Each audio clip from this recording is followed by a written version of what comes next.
आइए देख लेते हैं वेक्टर्स के क्रॉस प्रोडक्ट के आज की इस लेक्चर में हम लोग क्या क्या देखने वाले हैं। यकीन मानो आप मेरा, यदि आप ओवरव्यू भी कर लिए तो इस चैप्टर का वेक्टर्स का क्रॉस प्रोडक्ट करने में आपको दिक्कत नहीं होगा। तो चलिए स्टार्ट करते हैं। सबसे पहले यदि कोई ए वेक्टर है, बी वेक्टर है, उसका यदि क्रॉस प्रोडक्ट करोगे तो आएगा ए वेक्टर का मैग्नीट्यूड, बी वेक्टर का मैग्नीट्यूड, उन लोग दोनों के बीच में जो एंगल है उसका साइन वैल्यू, और ए वेक्टर और बी वेक्टर का जब क्रॉस प्रोडक्ट करते हैं तो ये एक नया वेक्टर बन जाता है, उसका डायरेक्शन होता है एन यूनिट वेक्टर के बराबर। अब क्या होता है उसके बारे में आपको पूरा देखना पड़ेगा भाई।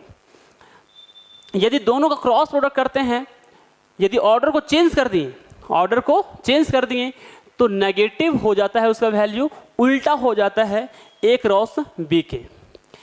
यदि I unit vector, J unit vector, के यूनिट वेक्टर है, ऑर्थोगोनल होता है, जान रहे हैं, और उसको हम लोग तो एक्चुअली आई क्रॉस जे कितना होगा, तीनों ऑर्थोगोनल वेक्टर है, उसमें से दो वेक्टर का प्रोडक्ट करेंगे तो क्या आंसर आएगा।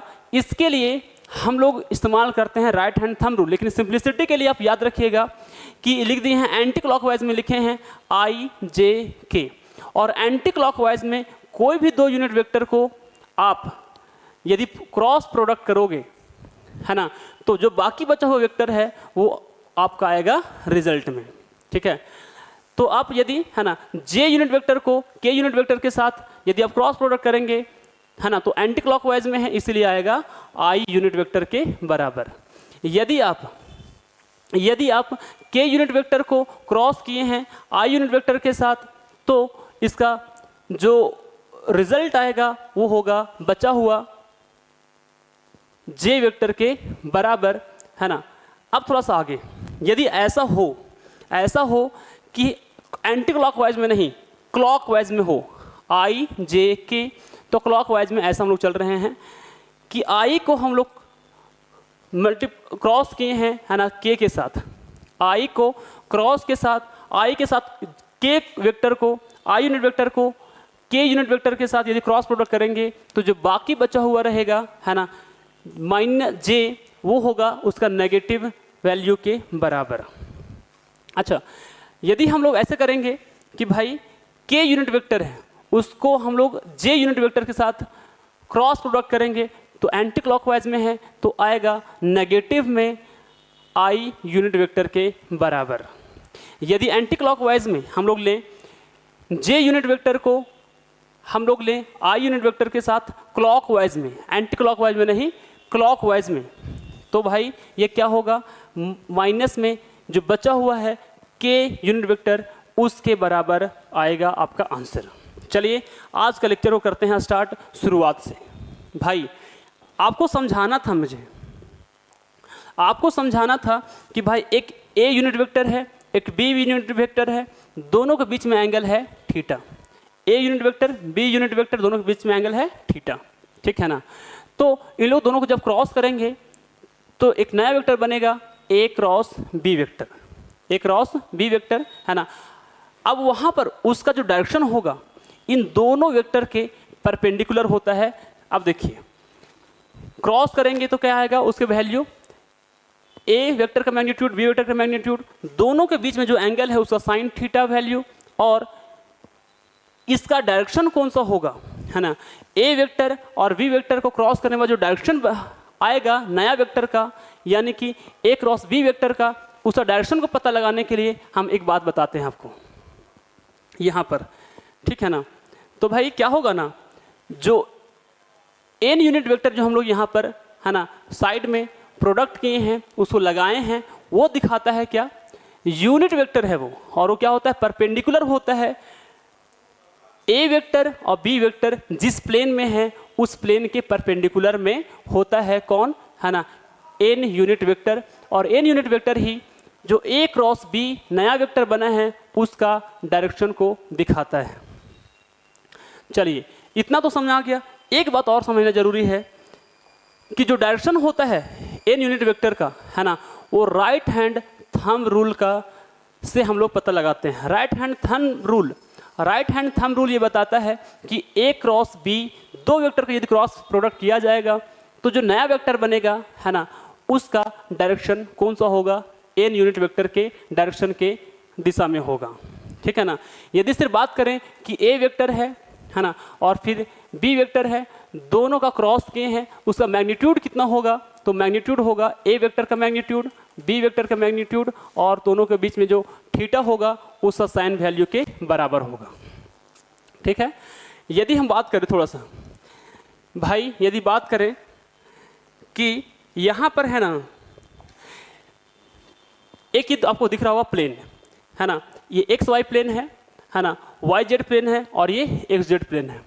हम मान लिए कि भाई ये है ना सो आई यूनिट वेक्टर है को दिखाता है, और ये जो है ना सो जे यूनिट वेक्टर को दिखाता है, और ये है के यूनिट वेक्टर को दिखाता है।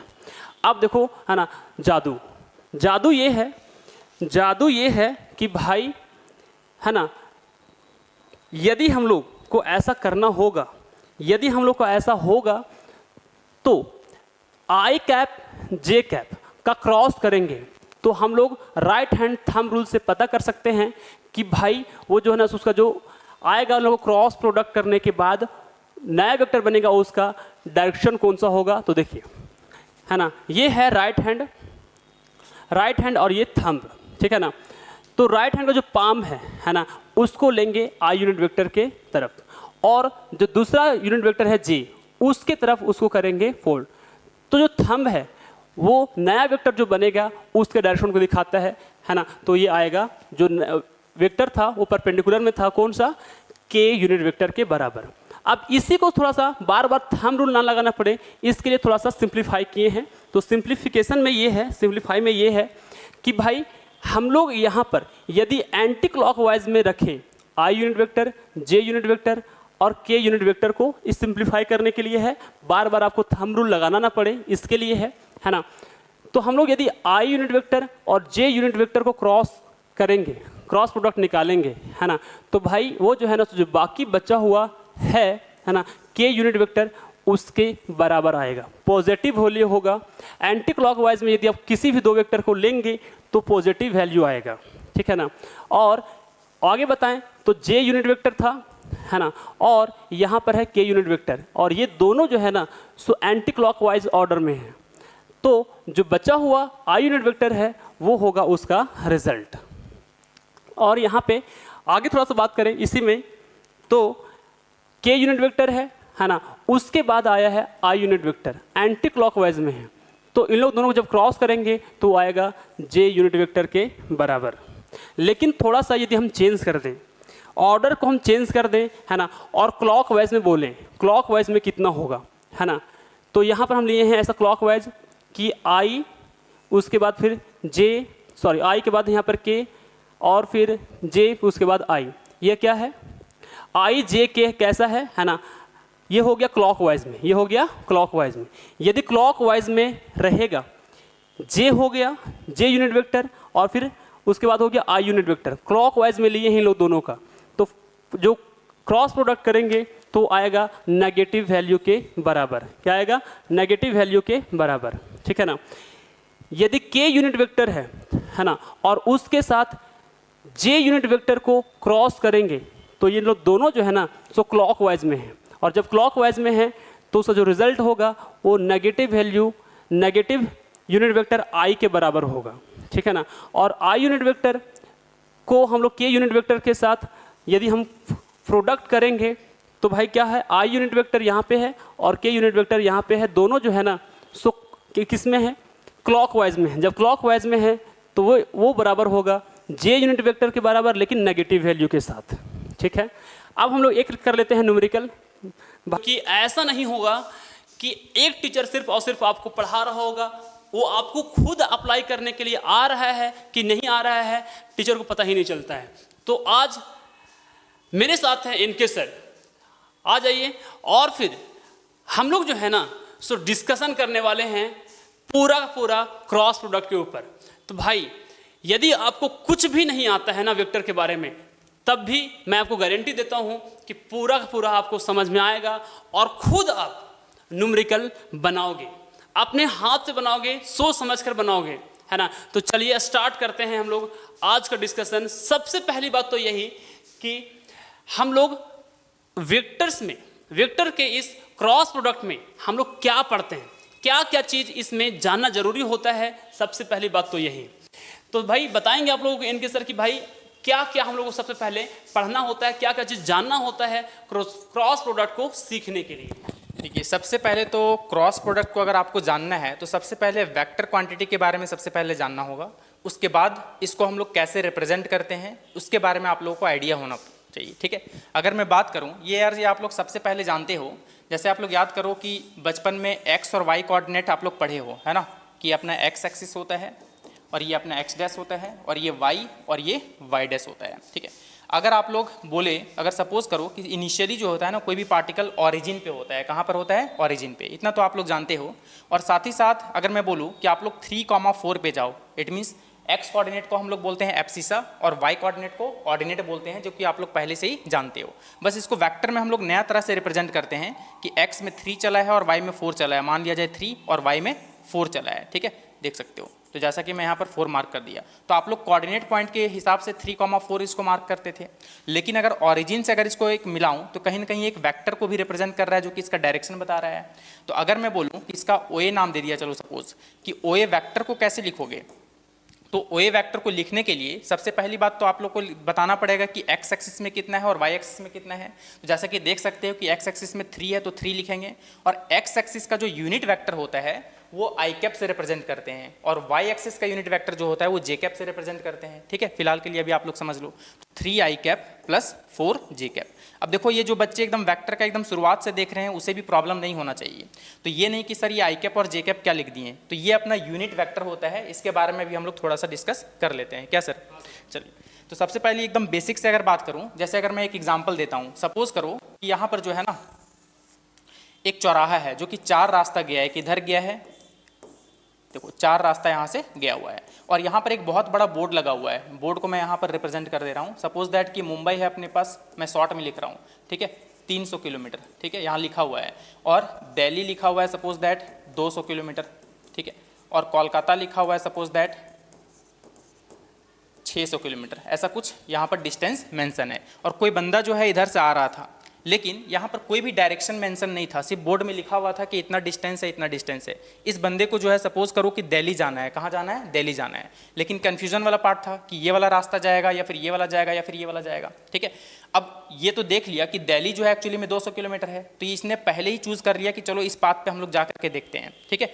तो पहला ये चूज कर लिया, और यहाँ पर 210 किलोमीटर चला गया लेकिन दिल्ली नहीं आया। इसका मतलब इसको तो समझ में आ गया कि ये एक्चुअली में दिल्ली का पाथ नहीं है, मतलब इसने जो चूज किया वो गलत चूज कर लिया है। फिर वो बैक आया, और बैक आने पर क्या हुआ कि फिर ये इस रास्ते से चला गया। फिर यहाँ पर भी 210 किलोमीटर ट्रैवल करने के बाद जो है इसे पता चला कि नहीं, हमने फिर से गलत रास्ता चूज कर लिया है, तो फिर से वो बैक आया। अब बैक आया तो इसको तो इतना समझदारी था कि इसने तो यही रास्ता से आ रहा था, तो एकदम कंफर्म हो गया कि दिल्ली अब यही वाला रास्ता होगा।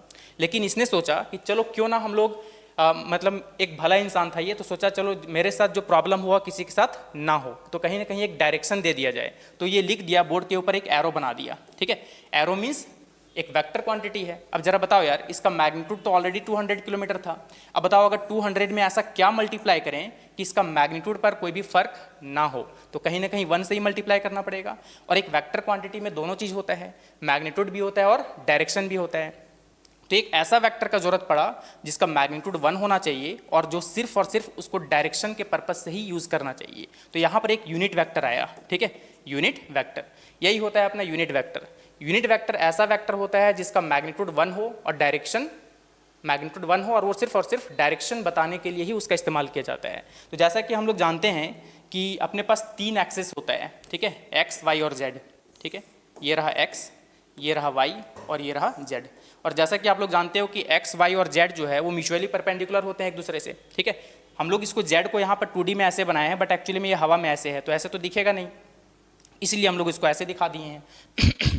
तो एक्स एक्सिस का यूनिट वेक्टर जो होगा ना वो आई कैप से रिप्रेजेंट किया जाता है, और वाई एक्सिस का यूनिट वेक्टर को जे कैप से रिप्रेजेंट किया जाता है, और जेड एक्सिस का यूनिट वेक्टर को हम लोग के कैप से रिप्रेजेंट करते हैं, ठीक है। और अगर इसका नेगेटिव होगा तो माइनस आई कैप, और वाई का नेगेटिव नीचे की तरफ होगा जो कि माइनस जे कैप होगा, और के कैप का जो बाहर की तरफ है उसका नेगेटिव वेक्टर जेड एक्सिस का अंदर की तरफ होगा जो कि माइनस के कैप से रिप्रेजेंट करेंगे। तो क्या सर यहाँ तक में कोई प्रॉब्लम हो सकता है किसी को? यहाँ तक तो प्रॉब्लम है नहीं, प्रॉब्लम इसलिए नहीं है क्योंकि इतना बहुत आसानी से समझ में आ गया है ना। और ये भी समझ में आ गया होगा कि यूनिट वेक्टर जो है क्या होता है, एक वैसा वेक्टर जिसका मैग्नीट्यूड सिर्फ और सिर्फ 1 हो और सिर्फ डायरेक्शन के पर्पज से ही उसका इस्तेमाल किया जाता है। ठीक है, अब अगर मैं बात करूं, सपोज एकदम बेसिक से चल रहे हैं हम लोग ये समझ करके चल रहे हैं कि बच्चा जो है वेक्टर प्रोडक्ट ही पढ़ने वाला है, लेकिन उससे पहले जो कॉन्सेप्ट होना चाहिए वो सारा का सारा हो उसके पास। ठीक है, तो अगर मैं बात करूं, जैसे अगर मेरे पास एक्स वाई और जेड एक्सिस है, ठीक है, एक्स वाई और जेड एक्सिस, तो जैसा कि मैं बताया कि एक्स एक्सिस का यूनिट वेक्टर अपना आई कैप होता है, वाई एक्सिस का यूनिट वेक्टर जे कैप होता है और जेड एक्सिस का अपना यूनिट वेक्टर के कैप होता है। तो अगर मैं कल के दिन बोलूँ कि यहाँ पर एक हवा में एक पॉइंट है, ठीक है, जो कि 3, 4, 5 है, ठीक है, 3, 4, 5, तो अगर मैं उसको ऑरिजिन से अगर मैं मिला देता हूँ तो ये अपना एक वेक्टर को रिप्रेजेंट करेगा, जो कि अगर इसका नाम दिया चाहूँ तो ओ ए वेक्टर नाम दे देता हूँ। ठीक है, तो अगर मैं इसको वेक्टर फॉर्म में अगर लिखूँ तो क्या लिखा जाएगा, 3 जो कि एक्स एक्सिस का पार्ट है और एक्स एक्सिस का यूनिट वेक्टर कौन बताता है, आई कैप बताता है, तो इसको हम लोग लिखेंगे 3 आई कैप प्लस वाई एक्सिस में कितना है 4 और वाई एक्सिस का डायरेक्शन कौन बताता है, जे कैप बताता है, तो हम लोग इसको लिखेंगे 4 जे कैप प्लस 5 जेड एक्सिस का पार्ट है तो 5 के कैप। तो यही अपना वेक्टर फॉर्म को हम लोग इस तरह से रिप्रेजेंट करते हैं। ठीक है, तो यहाँ तक में तो मुझे नहीं लगता है कि किसी को प्रॉब्लम होने वाला है। ठीक है, बस यहाँ तक एक ही बात को ध्यान रखना भाई, है ना, कि एक्स एक्सिस को दिखाने के लिए जो यूनिट वेक्टर आता है ना, जिसका सिर्फ और सिर्फ यूज़ किया जाता है डायरेक्शन को दिखाने के लिए, उसका मैग्नीट्यूड तो 1 होता है ना, तो एक्स एक्सिस में खाली आई कैप आएगा, है ना, दिखाने के लिए, और वाई एक्सिस को दिखाने के लिए जे कैप आएगा, और फिर जेड एक्सिस को दिखाने के लिए के कैप आएगा, है ना, उसके अलावा तो कुछ है नहीं। अब हम लोग बात करते हैं कि क्रॉस प्रोडक्ट कैसे करते हैं, क्योंकि यार सबसे पहली बात तो वेक्टर प्रोडक्ट ही बोलते हैं क्रॉस प्रोडक्ट को, तो सबसे पहली बात तो वेक्टर नहीं आएगा तो हम लोग क्रॉस प्रोडक्ट के बारे में नहीं समझ पाएंगे। तो एक वेक्टर में दोनों चीज़ होता है, मैग्नीट्यूड भी होता है और साथ ही साथ डायरेक्शन भी होता है। तो क्रॉस प्रोडक्ट क्या होता है इसके बारे में थोड़ा सा हम लोग आइडिया लेते हैं। सबसे पहली बात अगर मैं बात करूँ क्रॉस प्रोडक्ट, जिसको हम लोग वेक्टर प्रोडक्ट के नाम से भी जानते हैं, एक्चुअली में इसका नाम है वेक्टर प्रोडक्ट। ठीक है, तो सबसे पहली बात तो जानना होगा कि इसका नाम वेक्टर प्रोडक्ट क्यों पड़ा और साथ ही साथ इसको क्रॉस प्रोडक्ट भी क्यों बोलते हैं। तो अगर मेरे पास कोई 2 वेक्टर क्वांटिटी है, सपोज कि एक मेरे पास वेक्टर क्वांटिटी ए है, देख लो वेक्टर क्वांटिटी को इस टाइप से दिखाते हैं, रिप्रेजेंट करते हैं, ठीक है, और दूसरा वेक्टर क्वांटिटी सपोज दैट कि वेक्टर बी है। अगर मैं इन दोनों को मल्टीप्लाई करूं और रिजल्ट अगर वेक्टर क्वांटिटी ही आता है तो इन दोनों में हम लोग क्रॉस का यूज़ करते हैं। ठीक है, अब यहाँ रिजल्ट के बेसिस पर ये रिजल्ट में देखना है, ये रिजल्ट क्या है अपना वेक्टर है, इसीलिए इसका नाम पड़ा है वेक्टर प्रोडक्ट। ठीक है, और चूंकि वेक्टर जो आ रहा है वो कहीं ना कहीं दोनों को क्रॉस करने पे आ रहा है, इसलिए इसका नाम पड़ा है क्रॉस प्रोडक्ट। अब हम लोग इसको करते कैसे हैं, इसका डायरेक्शन क्या होता है, इसमें बहुत ज़्यादा कन्फ्यूजन होता है। चूंकि स्केलर प्रोडक्ट और डॉट प्रोडक्ट में कोई बच्चे को कन्फ्यूजन नहीं होता है, चूंकि उसमें जानते हैं कि जो रिजल्ट आता है वो स्केलर आता है, यानी सिर्फ और सिर्फ मैग्नीट्यूड से मतलब होता है, डायरेक्शन से कोई मतलब नहीं है। लेकिन यहाँ पर हम लोग को डायरेक्शन भी मेंशन करना होगा। तो अब हम लोग देखते हैं कि 2 का हम लोग कैसे क्रॉस प्रोडक्ट करते हैं। जैसे सपोज करो कि एक प्लेन पे अपने पास 2 वेक्टर है, ठीक है, ये अपना वेक्टर ए है और ये अपना वेक्टर बी है, इन दोनों के बीच का एंगल यहाँ पर कुछ थीटा दिया हुआ है। ठीक है, अगर मैं बोलूँ देखो वेक्टर में क्या है ना, आप लोग को एकदम ध्यान देना होगा कि ए क्रॉस बी और बी क्रॉस ए दोनों डिफरेंट है, सेम तो नहीं आने वाला है, क्योंकि यहाँ पर डायरेक्शन का भी खेल है। तो डायरेक्शन जो है हम लोग राइट हैंड थंब रूल से देखते हैं। अगर मुझे ए क्रॉस बी चाहिए, सर थोड़ा इसको पकड़िएगा, ठीक है, आप लोग बस समझने की कोशिश करना कि जैसे अगर मेरे पास ये 2 वेक्टर है, देख सकते हो, ठीक है, एक वेक्टर ए है और एक वेक्टर बी है। अगर मुझे ए क्रॉस बी चाहिए तो ए से बी की तरफ पाम को ऐसे मूव करना है, तो थंब कहाँ आ रहा है, ऊपर की तरफ, तो इसका डायरेक्शन ऊपर होगा। और अगर मैं बी क्रॉस ए करूँ, देख सकते हो बी से ए की तरफ, अब मत बोलना कि इधर से हाथ तोड़ दे, इधर तो मुड़ेगा ही नहीं, तो इस तरह से रखना पड़ेगा मुझे। तो बी क्रॉस ए देख सकते हो इधर कर्ल हो रहा है, तो थंब कहाँ आ रहा है, नीचे, तो थंब क्या बताता है, डायरेक्शन बताता है। ठीक है, तो इसी हिसाब से हम लोग जो है यहाँ पर डायरेक्शन को बताएंगे कि अगर मुझे ए क्रॉस बी चाहिए तो ए से बी की तरफ कर्ल करेंगे, थंब कहाँ आ रहा है, बाहर की तरफ, तो बाहर की तरफ इसका डायरेक्शन हो जाएगा। बाहर दिखा नहीं सकते हैं। तो दिखा नहीं सकते हैं, तो उसको हम लोग दिखा सकते हैं आइडिया से। देखो आप लोग देखे होंगे स्क्रू में ऐसा निशान होता है ना, स्क्रू में ऐसा निशान होता है, अगर ऐसा लगा हुआ है समझ जाना स्क्रू अंदर है, और अगर इस स्क्रू को निकाल लें तो एक होल नजर आएगा, एक होल नजर आएगा सिर्फ। ठीक है, तो अगर मैं होल दिखा रहा हूँ मतलब स्क्रू बाहर आ चुका है, मतलब वो बाहर वाले डायरेक्शन को दिखाया जाएगा। और क्रॉस है मतलब इसको इनवर्ड से दिखाते हैं, ठीक है, किससे, इनवर्ड, और डॉट मीन्स आउटवर्ड। इतना बात तो समझ में आ गया होगा। और ये भी सवाल आप लोग पूछ सकते हो कि सर इसका क्रॉस का मतलब इनवर्ड ही क्यों रखा गया है। तो स्क्रू से ध्यान दो ना, स्क्रू अंदर है मतलब अंदर है, इसलिए उसमें क्रॉस का निशान होता है। अगर स्क्रू को हम लोग बाहर निकाल लेंगे तो सिर्फ उसमें एक छेद नजर आएगा, एक होल नजर आएगा, मतलब स्क्रू बाहर आ चुका है, मतलब वो बाहर का डायरेक्शन को हम लोग एक डॉट से दिखाते हैं। ठीक है, तो देखो अगर मुझे ए क्रॉस बी से दिखाना है तो बताओ थंब कहाँ आ रहा है, बाहर की तरफ। बाहर मतलब स्क्रू बाहर हो चुका है। ठीक है, बाहर हो चुका है मतलब यहाँ पर एक डॉट से दिखाएंगे सिर्फ। और अगर बी क्रॉस ए से दिखाना है तो देख सकते हो थंब अंदर है मतलब इनवर्ट डायरेक्शन में है, मतलब स्क्रू अंदर है मतलब क्रॉस से दिखाएंगे। तो ये बात तो इतना समझ में आ गया होगा कि डायरेक्शन कैसे देखा जाता है। ठीक है, अब हम लोग बात करते हैं कि दो वेक्टर क्वांटिटी को कैसे हम लोग इसको रिप्रेजेंट करेंगे। देखो अगर सपोज फिर से मैं बना रहा हूँ, अगर मेरे पास वेक्टर ए है और ये रहा वेक्टर बी, इसके बीच में अगर एंगल थीटा है, तो अगर मैं बोलूँ कि वेक्टर ए को क्रॉस करो वेक्टर बी के साथ, ठीक है, तो पता है रिजल्ट क्या होता है, magnitude of A magnitude of B, और यहाँ पर आता है साइन थीटा, और साथ ही साथ एक एन कैप आएगा जो कि डायरेक्शन बताएगा। ये तो मैग्नीट्यूड को रिप्रेजेंट कर रहा है, ठीक है, और ये डायरेक्शन है। और अगर आप लोगों से सिर्फ और सिर्फ मैग्नीट्यूड पूछा जाएगा तो क्या बताओगे, इस डायरेक्शन को हम लोग हटा देंगे, सिंपली क्या बोलेंगे, magnitude of A magnitude of B, और ये रहा साइन थीटा, और ये डायरेक्शन हट जाएगा। क्योंकि एक वेक्टर क्वांटिटी में दोनों होता है, मैग्नीट्यूड भी होता है और डायरेक्शन भी होता है। अगर सिर्फ आप लोगों से मैग्नीट्यूड पूछा जा रहा है तो सिर्फ मैग्नीट्यूड बताओगे, और पूरा वेक्टर में पूछ रहा है तो वैल्यू के साथ साथ आपको डायरेक्शन भी बताना पड़ेगा। ठीक है, चलो अब हम लोग इसके आगे बात करते हैं कि कैसे हम लोग इसको करते हैं। तो सबसे पहले हम लोग इसको एक रफ करते हैं इसको, उसके बाद हम लोग आइडिया लेते हैं। जैसा कि मैं बताया कि 3 एक्सिस होता है, हम लोग इधर बनाते हैं थोड़ा सा। ठीक है, 3 एक्सिस होता है अपने पास, एक एक्स एक्सिस होता है, एक वाई एक्सिस होता है, और एक जेड एक्सिस होता है। और एक्स एक्सिस का डायरेक्शन अपने को कौन बताता है, आई कैप, और वाई एक्सिस का डायरेक्शन जे कैप, और जेड एक्सिस का डायरेक्शन के कैप बताता है। और आप लोग को इतना तो पता होगा कि I cap, J cap and K cap are mutually perpendicular to each other. ठीक है, तो हम लोग क्रॉस किसका किसका कर सकते हैं, देखो आई का आई के साथ कर सकते हैं क्रॉस, या फिर जे का जे के साथ कर सकते हैं, या फिर के कैप का क्रॉस के कैप के साथ कर सकते हैं। तो फॉर्मूला भी बताया था ए क्रॉस बी का क्या होता है, magnitude of A magnitude of B sine theta, और एक डायरेक्शन आता है। तो देखो ए वेक्टर के जगह कौन है, आई कैप है, बी वेक्टर के जगह कौन है, आई कैप है, तो क्या लिखेंगे, magnitude of I cap magnitude of I cap sine theta. तो देखो थीटा कितना है, यहाँ से देख सकते हो आई कैप भी इधर ही है और दूसरा आई कैप भी इधर ही है, दोनों के बीच का एंगल कितना होगा, 0 डिग्री। तो साइन 0 कितना होता है, 0। ठीक है, अब 0 है, अब बताना, अब यहाँ पर मत बोलना कि सर डायरेक्शन क्या होगा।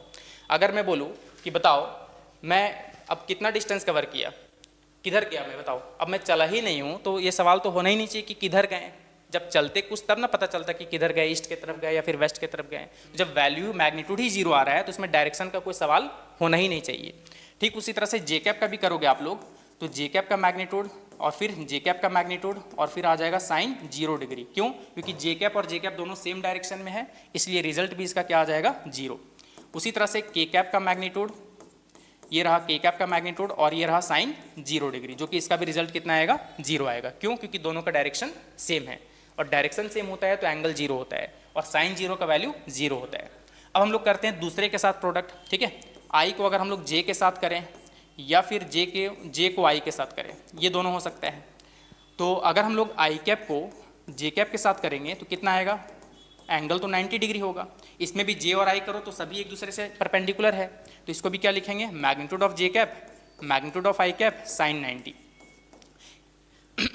तो आई कैप का भी मैग्नीट्यूड 1 होता है, जे कैप का भी 1 होता है, चूंकि ये यूनिट वेक्टर है, और साइन 90 का भी वैल्यू 1 होता है। लेकिन अब देखा जाए कि इसमें डायरेक्शन क्या होगा। ठीक है, तो देख सकते हो आई को जे के साथ कर रहे हैं देख सकते हो, तो आई को अगर जे के साथ करेंगे तो कहाँ आएगा, बाहर की तरफ, जो कि जेड एक्सिस को रिप्रेजेंट कर रहा है। इसका मतलब ये क्या आने वाला है के कैप आने वाला है। ठीक है, उसी तरह से जे को अगर आई के साथ करेंगे तो देख सकते हो जे को आई के साथ कर्ल इधर हो रहा है, थंब कहाँ आ रहा है, अंदर की तरफ, अंदर मतलब के कैप का नेगेटिव, जेड एक्सिस का नेगेटिव, इसका मतलब इसमें क्या आ जाएगा, माइनस के कैप हो जाएगा। तो इसको सॉल्व करेंगे तो एक पॉजिटिव के कैप देगा और ये माइनस ऑफ के कैप देगा। अभी हम लोग इसका ट्रिक भी सीखेंगे बहुत ही अच्छे तरीके से। ठीक है, या आप लोग स्क्रू से भी कर सकते हो। देखो आई को जे के साथ कर रहे हैं, देख लो आई को जे के साथ घुमाना है, मतलब आई को जे की तरफ। तो बताओ यार, यहाँ पर अगर मान लो स्क्रू है, अगर मैं इसको इधर रोटेट करूंगा तो स्क्रू तो बाहर आएगा, इसका मतलब पॉजिटिव के कैप। और अगर जे को आई के साथ करेंगे तो देख लो जे को आई के साथ मतलब जे से आई की तरफ मूव करना है, मतलब क्लॉकवाइज रोटेट करना है, तो स्क्रू कहाँ जाएगा, टाइट होगा, अंदर की तरफ जाएगा, मतलब इसलिए अंदर की तरफ जाएगा, मतलब माइनस के कैप होगा।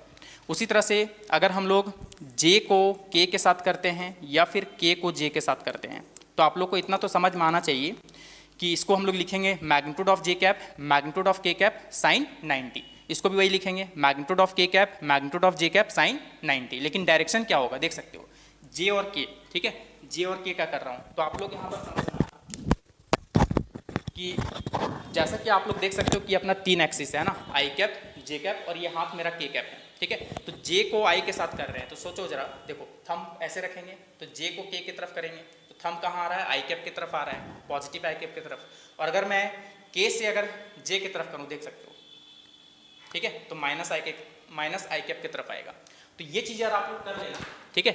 इस चीज़ को आप लोग पूरा कंप्लीट कर लेना, ऐसे स्क्रू या फिर स्क्रू से भी कर सकते हो। स्क्रू से भी मैं समझा देता हूँ एक बार, ठीक है, कि कैसे किया जाता है। पकड़िएगा सर, जैसे ये अपना आई कैप, जे कैप और ये के कैप है, ठीक है। आप लोग सोचो जे को के के साथ करना है तो ये अपना क्या बन जाएगा, स्क्रू बन जाएगा। जे को के तरफ करना है मतलब इधर घुमाना है, इधर घुमाने पे बाहर की तरफ आएगा मतलब पॉजिटिव आई कैप की तरफ।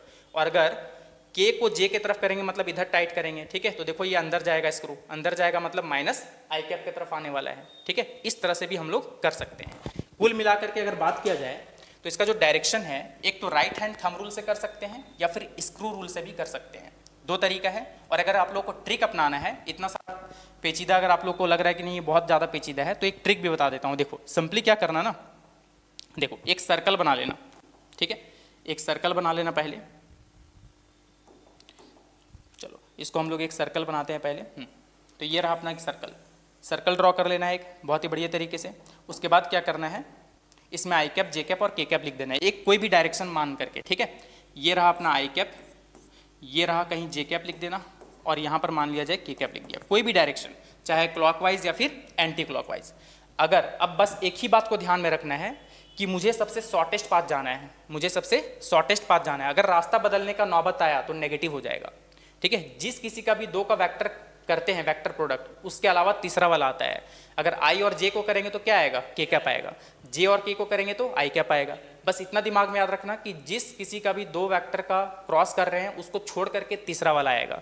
लेकिन पॉजिटिव आएगा या नेगेटिव आएगा वो डिसाइड करेगा कि वो शॉर्टेस्ट पाथ सही डायरेक्शन में जा रहा है या फिर उसको रास्ता बदलने की नौबत आ रही है। अगर मैं बोलूँ सपोज कि बताओ यार आई को अगर जे के साथ क्रॉस करेंगे तो सिंपली देख लो, आई को जे के साथ देखो सही जा रहे हैं ना, सबसे शॉर्टेस्ट पाथ तो यही है, एकदम सही अपने रास्ता में जा रहा है। इसका मतलब ये इसमें क्या हो जाएगा, पॉजिटिव के कैप हो जाएगा। अगर मैं बोलूँ नहीं जे को आई के साथ करो तो देखो, अगर जे को आई के साथ करोगे ना तो देखो जे से आई क्या इतना घूम के जाएगा क्या, इस पाथ में बहुत लंबा रास्ता हो जाएगा। तो ये जे से आई जाने के लिए पलटी मारेगा, जैसे ही पलटी मारेगा तो ये माइनस के कैप हो जाएगा, देख सकते हो। तो डायरेक्टली हम लोग क्या कर देंगे, माइनस के कैप। उसी तरह से अगर मैं बात करूं, चलो दूसरा लिखता हूं, ठीक है, जे और के को, ठीक है। अगर मैं बोलूं जे क्रॉस के करो तो देख सकते हो जे से के तरफ जाना है, देख लो सही रास्ता जा रहे हैं, जे से के, पाथ बदलने की जरूरत नहीं है। इसका मतलब क्या होगा, पॉजिटिव में आई कैप। अगर मैं बोलूं कि के क्रॉस के करो, ठीक है, तो देख लो के से जे की तरफ क्या यही रास्ता को फॉलो करेंगे, बहुत लंबा हो जाएगा। इसका मतलब शॉर्टेस्ट पाथ में जाना है, मतलब ये पलटी मारेगा तो ये नेगेटिव हो जाएगा, it means minus I cap हो जाएगा। ऐसे सोच सकते हैं। उसी तरह से आप लोग दूसरा वाला भी सोच सकते हो, ठीक है, आई क्रॉस के वाला देख सकते हो। अगर मैं आई क्रॉस के करूं या फिर के क्रॉस आई करूं तो दोनों को देख सकते हो। अगर मैं आई से के तरफ जाऊं तो क्या इतना घूम के जाएगा, देखो जे के होते हुए नहीं, बहुत लंबा है। इससे बढ़िया शॉर्टेस्ट पाथ ये वाला जाएगा। इसका मतलब ये पलटी मारेगा तो कितना हो जाएगा, माइनस जे कैप, देख सकते हो। अगर के क्रॉस आई जाए तो देखो के से आई की तरफ जाना है, मतलब ये सही रास्ता जा रहा है, देख सकते हो एकदम शॉर्टेस्ट पाथ है, इसको रास्ता बदलने का जरूरत नहीं है। इट मीन्स ये पॉजिटिव जे कैप होगा। एक तो तरीका ये हो गया, और दूसरा तरीका इससे भी शानदार तरीका समझा देता हूँ। देखो सिंपली क्या करना ना आप लोग, देखो आई जे के लिख देना, उसके बाद फिर से एक बार रिपीट कर देना आई और जे, बस के लिखने का जरूरत नहीं है। आई जे के फिर आई और जे, ठीक है। अगर ये पाथ को अगर आप लोग फॉलो करते हो तो समझ जाना पॉजिटिव, और अगर इधर से फॉलो कर रहे हो तो समझ जाना नेगेटिव। चलो मैं बताता हूँ। देखो अगर मैं बोलूँ आई क्रॉस जे करो, देखो तो आई और जे मिल रहा है ना, तो के कैप होगा इसका आंसर, ठीक है। अगर मैं बोलूँ जे क्रॉस आई करके दिखाओ, देख लो तो कहीं आपको जे और आई मिल रहा है क्या एक साथ, देखो नहीं मिल रहा है, मतलब इधर से मिल रहा है, देख सकते हो इधर से, तो इधर जे और आई मिल रहा है, मतलब रिजल्ट क्या होगा, माइनस के कैप। कितना शानदार तरीका है ये, ठीक है। उसी तरह से अगर मैं बोलूँ कि जे क्रॉस के करो या फिर के क्रॉस जे करो तो देख सकते हो जे क्रॉस के कहाँ मिल रहा है देख लो, यहाँ साथ में इस डायरेक्शन में मिल रहा है, देख सकते हो इस डायरेक्शन में मिल रहा है, तो आई कैप होगा उसका अगला वाला बगल वाला, देख सकते हो, तो पॉजिटिव आई कैप। लेकिन अगर के क्रॉस जे करें तो देख सकते हो कि के क्रॉस जे इधर से कहीं नहीं मिलने वाला है एक साथ, तो के क्रॉस जे देखो यहीं मिल रहा है, देखो इस डायरेक्शन में, ठीक है, इसका मतलब माइनस आई कैप। तो ये उम्मीद है कि आप लोग को ये बहुत ही बढ़िया तरीके से समझ में आ गया होगा कि कैसे हम लोग डायरेक्शन के साथ खेलते हैं। लेकिन आप लोग को ऐसा भी शानदार उपाय बता दूं जिसमें आप लोग को डायरेक्शन के साथ खेलना ही ना पड़े, ठीक है, डायरेक्टली आप लोग सॉल्व कर सकते हो। चलो हम लोग एक क्वेश्चन ले लेते हैं जिसमें एक पूरा लॉन्गेस्ट मेथड से करके दिखाएंगे और एक डिटर्मिनेंट मेथड से दिखाएंगे, जिससे बच्चा लोग भी इंटर रिलेट कर पाएंगे कि हाँ आसान तरीका ये है, तो हम लोग इसी को सॉल्व करेंगे। चलो सपोज कि कोई भी वेक्टर ले लिया हमने, चलो जैसे मान लिया जाए कि सपोज मैं दिया कि वेक्टर ए है 2i cap plus 3j cap plus 4k cap, ठीक है, चलो 2 ही ले लेता हूँ ताकि आप लोग को समझ में आए, चलो 3 ही ले लेते हैं, कोई दिक्कत नहीं है। इसके बाद 3i cap plus 2j cap plus 5k cap, ये अपने पास 2 वेक्टर है। अगर मैं बोलूँ कि a क्रॉस b निकालना है, ठीक है, a क्रॉस b, तो सबसे पहले वेक्टर a को लिखेंगे, कितना है 2i cap plus 3j cap plus 4k cap, cross करने वाले हैं वेक्टर b के साथ जो कि कितने के बराबर होगा 3i cap plus 2j cap plus 5k cap. तो देख सकते हो ये आप लोग तो पढ़े हो कि पहला वाला पहले इससे करना है, फिर इससे करना है और फिर इससे करना है, लेकिन अभी तक में आप लोग को ये आइडिया हो गया होगा कि खुद के साथ क्रॉस करने पे 0 आता है, किसी दूसरे के साथ करेंगे तभी कुछ ना कुछ रिजल्ट आएगा, चाहे वो पॉजिटिव आ सकता है या फिर नेगेटिव आ सकता है, ठीक है। तो खुद के साथ तो करेंगे नहीं, इतना तो हम लोग के पास नॉलेज है, ठीक है। तो अगर आई कैप को आई कैप के साथ करेंगे तो 0 हो जाएगा, तो इसका खत्म हो गया कहानी। देख लो आई कैप को पहले जे कैप के साथ करेंगे, इट मीन्स पहले नंबर को मल्टीप्लाई कर लो, 2 2 जार 4। अब बताओ आई को जे के साथ करना है ना, आई को जे के साथ, तो चलो मैं यहाँ डायरेक्शन लिख देता हूँ, देखो चलो यहाँ इधर तो दिख रहा होगा ना सर, इधर दिख रहा है कि नहीं, उधर दिख रहा है, चलो इधर लिख दिया आई कैप जे कैप के कैप और आई कैप और जे कैप, ऐसे लिख दिया। इधर चलने पे पॉजिटिव और इधर चलने पे नेगेटिव, तो देख सकते हो आप लोग है ना, आई को जे के साथ कर रहे हैं, देख लो आई को जे के साथ कर रहे हैं मतलब क्या होगा के कैप होगा, यानी 4k कैप होगा, ठीक है। उसी तरह से 2 को फिर के कैप के साथ करेंगे, 2 5 जार 10, देख सकते हो 10, और आई को के के साथ करना है, देख सकते हो क्या आई और के एक साथ आएगा, क्या नहीं आएगा, मतलब इधर जाना पड़ेगा, देख सकते हो आई और के, ठीक है। इसका मतलब क्या होगा माइनस जे कैप, तो इसका आंसर आ जाएगा माइनस जे कैप, ठीक है। अब उसी तरह से जे कैप वालों को करेंगे आई कैप के साथ, जे कैप के साथ और के कैप के साथ, तो चलो कर लेते हैं प्लस, देख लो 3 3 जार 9 और जे को आई के साथ कर रहे हैं, देख सकते हो जे को आई के साथ इधर तो होगा नहीं, ठीक है, तो जे और आई देख लो इधर है, इसका मतलब माइनस के कैप होगा, देख सकते हो। उसी तरह से जे और जे को करेंगे तो 0 हो जाएगा, कोई फायदा नहीं करने का, तो चलो के कैप के साथ कर लेते हैं, 3 5 जार 15, और देख सकते हो जे को के साथ कर रहे हैं, देख सकते हो जे और के को देख लो इधर ही जा रहे हैं, मतलब आई कैप होगा, देख सकते हो। यहाँ तक तो बच्चे लोगों को बहुत ही शानदार वे में समझ में आ गया होगा। उसके बाद अब के कैप वाला को पहले करेंगे इसके साथ, फिर इसके साथ, फिर इसके साथ, तो चलो करते हैं प्लस 4 3 जार 12, के को आई के साथ कर रहे हैं, देख सकते हो के को आई के साथ मतलब जे कैप होगा पॉजिटिव में, सही डायरेक्शन में जा रहे हैं, ठीक है। के को जे के साथ करेंगे तो कितना हो जाएगा 4 2 जार 8, और के को जे के साथ कर रहे हैं, देख सकते हो इधर तो कहीं मिल नहीं रहा है एक साथ, तो के और जे देख लो इधर मिल रहा है, मतलब आई कैप होगा जो कि नेगेटिव में होगा, माइनस आई कैप। अब बस इसको सिंप्लीफाई कर देंगे, ठीक है। देख लो आई कैप वाला कितना आया, देख लो माइनस 8 आई कैप और प्लस 15 आई कैप, यानी 15 आई कैप में 8 आई कैप चला जाएगा, ठीक है, तो कितना बचेगा 7 आई कैप, पॉजिटिव में 7 आई कैप, ठीक है। उसी तरह से जे कैप वाला देख लो 12 जे कैप में 10 जे कैप सब्ट्रैक्ट होगा तो प्लस 2 जे कैप होगा, देख सकते हो। उसी तरह से 4 के कैप है और यहाँ माइनस 9 के कैप है, इट मीन्स माइनस 5 के कैप, यही होगा। तो ए क्रॉस बी का रिजल्ट हम लोग लॉन्गेस्ट मेथड से ऐसे सॉल्व कर लिए, लेकिन कहीं ना कहीं बच्चे लोग को ये थोड़ा लगता होगा कि हाँ इतना सारा मेहनत करना पड़ रहा है। अगर आप लोग को ये भी नहीं करना है, यही वैल्यू को हम लोग डिटर्मिनेंट मेथड से सॉल्व करेंगे, लेकिन मैं रिजल्ट यहाँ लिख देता हूँ ताकि ऐसा ना लगे कि वो अलग आंसर आ रहा है, आंसर सेम आएगा। चलो आंसर मैं यहाँ लिख देता हूँ, ठीक है, कितना आया था 7 आई कैप प्लस 2 जे कैप माइनस 5 के कैप, ये ना आया था सर। चलो अब देखो, अब हम लोग इसको रफ कर रहे हैं और इसको डिटर्मिनेंट मेथड से हम लोग सॉल्व करेंगे, ठीक है, एकदम शानदार वे में, उसमें कोई डायरेक्शन वगैरह को लेने का ज़रूरत नहीं है, ठीक है। चलो देखो ए क्रॉस बी करना है ना, तो सिंपली क्या है, देखो अगर मुझे ए क्रॉस बी करना है तो सिंपली क्या करना कि एक डिटर्मिनेंट बना लेना यहाँ पर, और simply series wise I cap J cap और के कैप लिख दिए। अब बताओ पहले वेक्टर ए कर रहे हैं तो पहले वेक्टर ए का मैग्नीट्यूड लिखना है, आई कैप का कोफिशिएंट कितना है 2 है, तो 2, जे कैप का कोफिशिएंट 3 और के कैप का कोफिशिएंट 4। उसी तरह से वेक्टर बी का लिखना है 3, आई कैप का कोफिशिएंट है 2, जे कैप का कोफिशिएंट है और के कैप का कोफिशिएंट कितना है 5 है। अब सिंपली यहाँ पर एक साइन कन्वेंशन याद रखना है, तो ज़्यादा आप लोग को याद नहीं रखना है, पहला वाला प्लस फिर माइनस फिर प्लस, ठीक है। और ये भी क्यों होता है इसका भी मैं बता सकता हूँ, बट वीडियो अभी उतना लंबा नहीं करना चाहते हैं, ठीक है। ये एक्चुअली में -1 का पावर i प्लस जे होता है। अगर आप लोग डिटर्मिनेंट पढ़ोगे तो आप लोगों को समझ में आएगा। फिलहाल के लिए समझ जाना कि पहला वाला प्लस फिर माइनस फिर प्लस, ठीक है। चलो तो पहले हम लोग आई कैप वाला को लिखेंगे, फिर यहाँ मॉडुलस डाल देंगे, फिर देखो माइनस जे कैप है तो पहले लिखेंगे माइनस जे कैप, फिर यहाँ मॉडुलस डाल देंगे, फिर प्लस के कैप है, फिर यहाँ पर मॉडुलस डाल देंगे सिंपली। उसके बाद यहाँ क्या नंबर फिल होगा उस पर ध्यान देना है। देखो आई कैप है ना, तो आई कैप को ब्लॉक कर दो इधर से, तो क्या नंबर बचेगा 3 4 2 5, देख सकते हो 3 4 2 और 5। उसी तरह से अगर जे कैप को ब्लॉक करेंगे तो क्या बचेगा देख सकते हो 2 4 3 5, 2 4 3 और 5, देख सकते हो। के कैप को ब्लॉक करेंगे तो क्या बचेगा 2 3 3 2, है ना सर, 2 3 और 3 और 2। अब क्या करना है 2 3 3 और 2, ठीक। अब देखो अब क्रॉस मल्टीप्लाई करना है, देखो इन दोनों को मल्टीप्लाई करना है, माइनस इन दोनों को करना होता है, ठीक है। इन दोनों को मल्टीप्लाई करना होता है, माइनस इन दोनों को करना होता है। तो कैसे करेंगे देख लो, 3 5 जार 15 माइनस 2 4 जार 8, माइनस जे कैप है देख लो 2 5 जार 10 माइनस 3 4 जार 12, देख सकते हो, प्लस के कैप है, ठीक है 2 2 जार 4 माइनस 3 3 जार 9। अब देखो यार सॉल्व कर लो, 15 में 8 जाएगा तो 7, तो देख सकते हो 7 आई कैप आ गया। 10 में 12 जाएगा तो -2 और एक बाहर भी माइनस है, तो माइनस माइनस कितना हो जाएगा +2 जे कैप। 4 में 9 जाएगा तो -5, देख सकते हो -5 कैप, 5 के कैप। तो देख सकते हो यार रिजल्ट में कोई फर्क नहीं आया है, एकदम सेम टू सेम आया है। तो कहीं ना कहीं अगर हम लोग के पास कॉन्सेप्ट है तो हम लोग बहुत सारे तरीके से मैथमेटिक्स को सॉल्व कर सकते हैं। तो सर आप कुछ बोलना चाहेंगे? तो भाई हम इतना ही बोलना चाहेंगे कि भाई आप लोगों को समझ में आ गया होगा, है ना। आपको डिटेल मेथड से भी समझ में आया कि भाई कैसे हम लोग कोई ए वेक्टर है दूसरा वेक्टर बी है उसको कैसे क्रॉस प्रोडक्ट करते हैं, है ना। आपको लॉन्ग मेथड से भी समझ में आया होगा और इसके अंदर क्या क्या प्रॉपर्टीज है वो भी समझ में आया होगा। तो भाई आज के जो वीडियो है यहीं पे करते हैं द एंड, है ना। फिर मिलेंगे आपसे वेक्टर का अगला कॉन्सेप्ट के साथ अगले मजेदार वीडियो के साथ। तब तक के लिए अपना ध्यान रखिएगा। जय हिंद।